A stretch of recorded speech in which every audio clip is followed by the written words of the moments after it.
Husband held the scheming woman in his arms while tenderly holding his wife's hand, because he knew his blind wife couldn't see his betrayal. So he used her birthday party as an excuse and wrote the other woman's name on the cake. He made his wife look like a fool in front of everyone, but he never imagined his wife had regained her sight 7 days earlier. And when she excitedly tried to tell him first, the husband gave her a shocking surprise instead. She never expected the man who swore to protect her for life would betray her right after she lost her sight to save him. Even so, she didn't expose him. She did it because she wanted to watch him trample her love and freely fool around for 7 days, since only then would he remember these 7 days with unbearable regret after she left. Then the scheming woman said she was thirsty and told the wife to pour her water. The wife didn't expect them to flirt right under her nose, and the husband kept pretending to be affectionate while using her like a servant to please the other woman. For a moment she grabbed a knife and really wanted to end him, but she couldn't throw her life away for people like them. She could only swallow her anger listening to his awful lies while they enjoyed themselves in front of her. Then the sound of a shattered wedding photo brought the husband in. He hurriedly asked what happened. Looking at his betrayal and fake concern, she coldly said she bumped into it.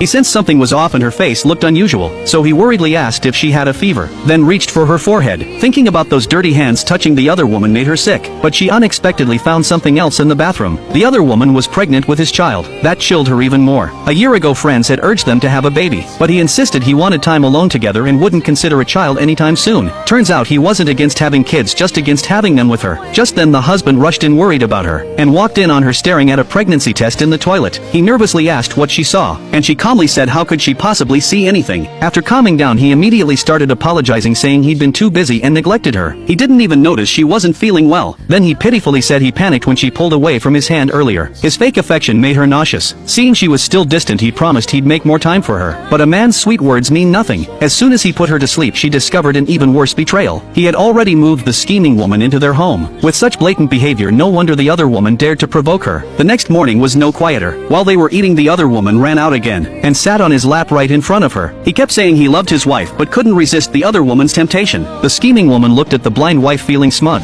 then went back to the bedroom to wait for him. He planned to finish eating with his wife before going to her, but once he saw the flirtatious photo she sent, he couldn't wait to leave. Before going, he repeated his promise to make time for her in a few days. Little did he know he'd never get the chance. When the birthday party ended, his wife would make sure he regretted everything, but clueless, he still enjoyed being loved by 2 women. He thought as long as he hid it, she'd never know and he could enjoy the thrill forever. But he didn't know the scheming woman had already told his wife everything to provoke her. Faced with the other woman's taunts, the wife hit her where it hurt, saying if she refused to divorce, then the other woman would always live in the shadows. But before the scheming woman could snap, he rushed back. So she switched tactics to disgust the wife, then used him to help prepare the birthday party, and openly flirted with him in front of everyone. The crowd looked at the wife with mocking eyes. Everyone treated her like a fool. Only she knew that to destroy him she had to let him go mad first.